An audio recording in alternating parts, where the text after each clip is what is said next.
I always use the example of the West Coast, and when I see the culture in the West Coast in regards to the canoe, it's incredible. It's thriving. People are celebrating. They're coming together, really celebrating the culture, and a lot to do with the canoe. And here on the East Coast, we can do very similar thing. It's just that we're a bit behind. And it's been a struggle for many years to really start this canoe journey and canoe building and to get it going. And but it helps our elders, brings back some pride with the elders. It brings back pride with our youth, all our people, because the more you learn about the canoe, the more you understand how incredible our ancestors were. I'm a licensed carpenter. I spent 3.5 years at Teachers College. I didn't get my degree, but I used what I learned there for teaching. This is my hobby. So I started making little canoes in 1980 with a big bottle of glue, and I glued everything together. Then they got longer. Then they got up to 6 feet. And then I got to the point where I knew how to build a canoe the traditional way for long. And I have pictures now of my kitchen table with the salt shaker, and my canoe was on there for 2 weeks. My wife didn't like it, but I had, once you start her, you can't move it, it has to. So I built a little canoe, and 2004, a friend of mine who was the chief at the time said, would you build one for our community? So we're a First Nation. I said, I will. And so I went and I built a canoe for that community. I didn't know much about it. We built it, and it did float. So from there, I sort of kept doing this as a hobby. And what I have been learning about harvesting all this stuff all my life, because my father was telling me little bits and pieces, just enough to make me hungry. He would show me how to do it. Many times he would show me a little bit, but he wanted me to go. And I think sometimes that's the best way. Because if somebody does something for you, you don't appreciate it. You just don't. So and when you're out in the woods by yourself trying to get a piece of bark off the tree, you can't argue with that tree. It's you gotta listen to the tree, you gotta watch it, you gotta kind of try to understand why it works or why it won't. And after a while, the tree will teach you, the wood will teach you. If you don't have an elder to teach you, those are elders. The tree's an elder. The spruce tree's an elder. Are shaped, they'd be laying on the floor like the canoe. As soon as those gunnels are made, we bend the ribs. So that's the second process, the second part of the canoe building. So you'll have 36, 38 ribs hanging. And then you're working for 6 weeks. So those are drying for 6 weeks. You can build a canoe in 2 weeks if you really wanted to. If you had a good team, we had everything together. But that's what we do. Now, the Ojibwe or the Anishinaabe in Ontario, their ribs are not made until the canoe is almost done.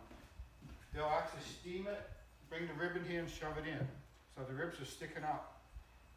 They stick another one in, stick another one in, stick another one in. And then they put a form in there to hold it in place and leave them dry.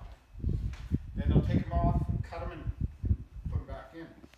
Ours is done quite different. See, the Mi'kmaq canoe, and even with the Mi'kmaq people in Nova Scotia, they believe, a lot of them believe that a birch bark canoe is a birch bark canoe. It's not. It's totally different. We have a different style, we have a different end. This here, a lot of canoes will come up pointy, like the Alsea canoe, beautiful canoe, really pointy and back. Algonquin canoes, Ojibwe canoes sort of come up straight. And we have this piece of wood here on the outside and it's shoved in the bark here. So we have two pieces. Most other canoes have a frame that goes inside the bark, and they don't have this at all. We don't have anything in here. This is the headboard. From this to here, there's nothing. No ribs. We have the tips of the planking that are shoved up here, but in front of this headboard is completely stuffed with shavings that are left over from the work we do.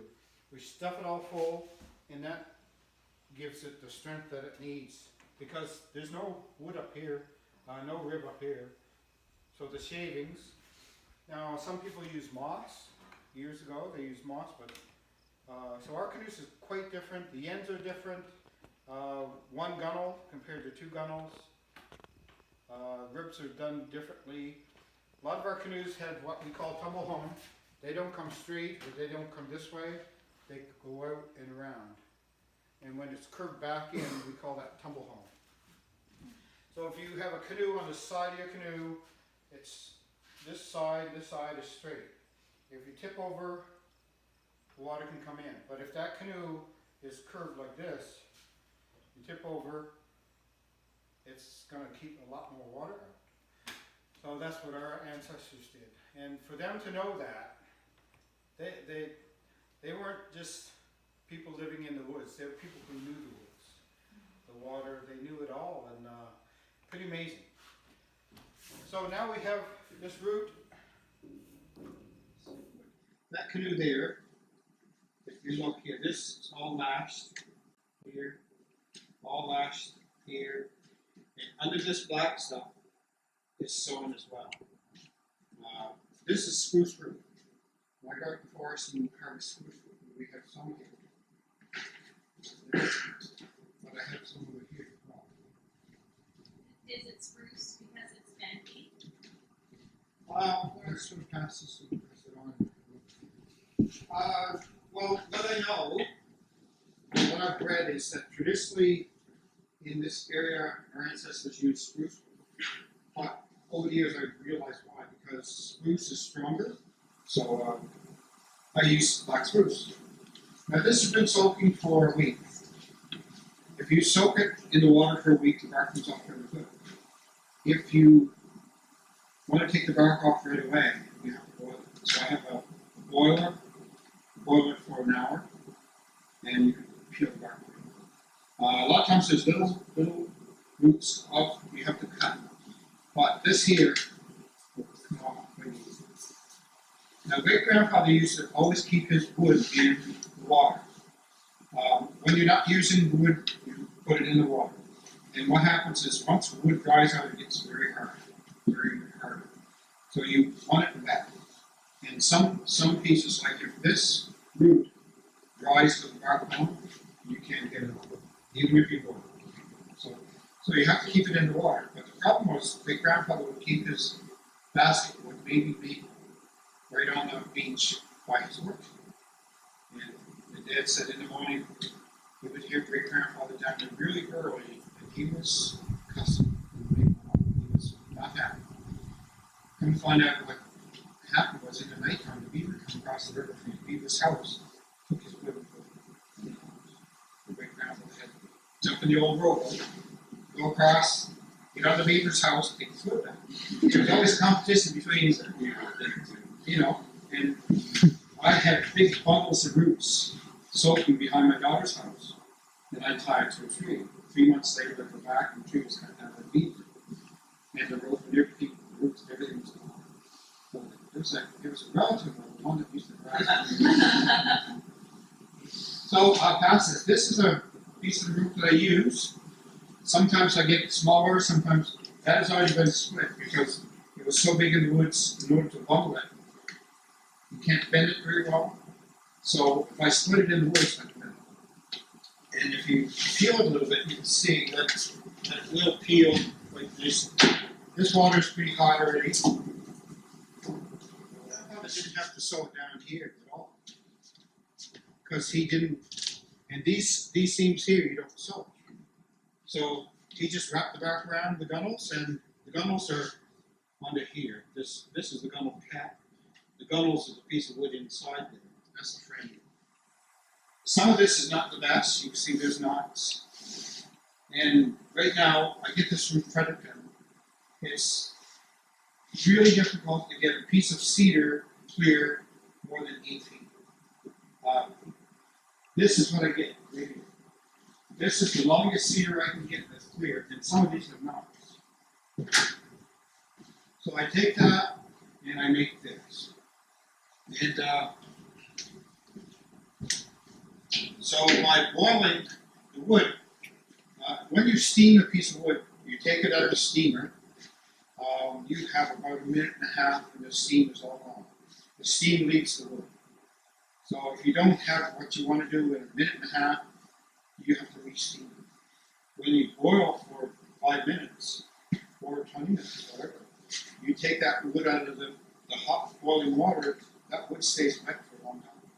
So you have a lot longer time to do what you have to do. And so what we do is we boil it, take it out, bend it, and then we'll tie a rope around it to keep it in that shape. I was thinking about my ancestors and how much they respected the earth.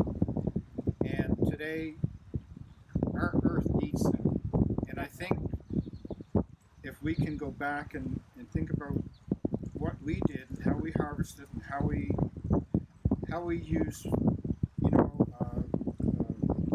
the earth to survive, but we used it in a respectful way. I think by bringing some of those ways back and sharing and not only Mi'kmaq, First Nations, but there are other people who really want to learn some of that. Yeah. And I think together we can help this earth as long as we can be identified in the project. Yeah. Bowetters, Mersey, they used to do the same. They donate a tree, a log for a spruce. Parks Canada, same thing. Crown Lands now they're doing the same thing. Unfortunately, there's a lot of clear cuts, and you don't see it until you fly over. But where I dig roots now, people will ask me, first thing they'll say is, does it kill the tree? No, I could never dig enough roots because I only take the surface root. And anything deeper on, I'm not going to bother. It's too much work. That's women's work. I told my wife, she's from Vancouver Island, and I said, traditionally it was women's work to dig roots. Well, anyway, it's just, it's hard work. So, Where you got that scar? that's right. So anyway, it's just hard work. But where I dig roots in Tantallon, it's between 2 clear cuts. And it's a swamp. So it's really hard to find wood that you can use. So I again say, great grandfather didn't have much. He had a crooked knife. We call this crooked knife, and he had a draw knife.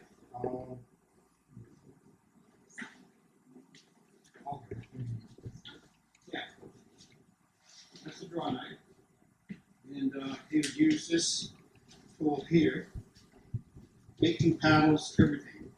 This is a valuable tool. And, so you can set here. You have an axe, but you can put your wood here, and you can use this tool to hold it, and then you can curve it. Really easy. So that's what he did. So everything that he did was done on this or by hand. There's an interview he did in 1923, is what it was, in Halifax, Carolina. They interviewed my great grandfather. He said he built a canoe in 7 days. He said you need a tree that's 24-inch diameter. So 24 inches on the bottom of the tree. I've never seen a birch tree that big. But with So like an angle kind of? No, use just parallel lines. these right here, right straight back. A little more. Now turn it over. Turn it over this way. That's right. Hold it down. Keep on getting in. Yeah. So you can split it in 2. Okay. See this guy here now. This is what I want you to. Are we late? Or Oh, the what? boss is here. Oh, the boss. Uh-oh. Hi, everything. Anyway, when you're splitting 20 feet, you have 6-8 inches to split in two. It's pretty easy. When you're splitting 20 feet in two, can you just hold that up and show people? So that's what'll happen. It'll split off. Now what you need to do is, it really takes a lot of practice and focus to keep that line right in the middle. For us, you know, for so long we were sort of prevented from practicing our culture. It was, you know, it was hurtful. There was things that were taken away from us, our language and things like that. Now that we can bring it back and work together with various groups to bring it back, I think it's going to help everybody. It's going to help the healing process. It's going to help, for example, here in Nova Scotia or in Canada, we're going to see something that is very, very special, unique, and valuable. Not only to me and the Mi'kmaq Nation, but to the people who live in this province and this country and the world. I can't do it alone. I need our people, I need the government, I need all kinds of groups, you know, native, non-native groups to help me, because I can't find trees. So what's happening now is I have friends, people who know what we're doing and saying, look, we like what you're doing and we want to help. We have some trees that you can come and use these trees for your projects. And when I go harvest a tree, I'll open it up to whoever wants to come with me, you know, groups, native, non-native. You come with me and help me, but also to learn and experience. To see the traditional harvest of a birch tree, pretty special. Yeah. And our little ones really enjoy that, you know, and the elders, when they can get in the forest with us, it's, you know, it's pretty amazing to see the happy faces they have.